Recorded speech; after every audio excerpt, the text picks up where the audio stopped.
De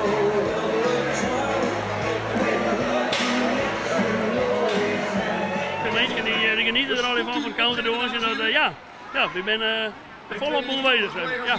Wat is het mooie van country line dance? Het mooie van counterline, dat is, nou ja, goed, dat hij hem krijgt op zo'n. Het is voor iedereen is het toegankelijk. Nou, jong oud, iedereen kan meedoen. Er is er een partner bij.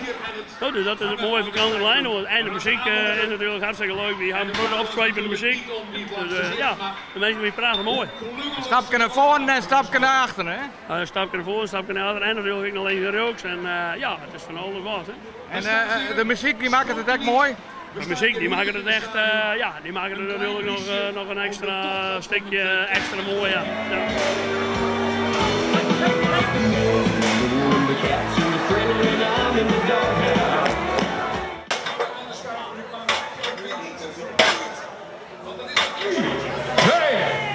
En los!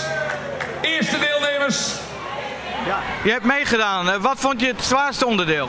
Oh, ik vond dat wel onderschat. Ik vond het met die stier was ik zomaar vanaf. Maar ik had ook wel een beetje last van mijn handen van die spijkerbroek ding. Dus, 20 en waarom heb je meegedaan? we liepen er langs. Ik denk dat was nog een keer grappig. Wat ben je anders, hè?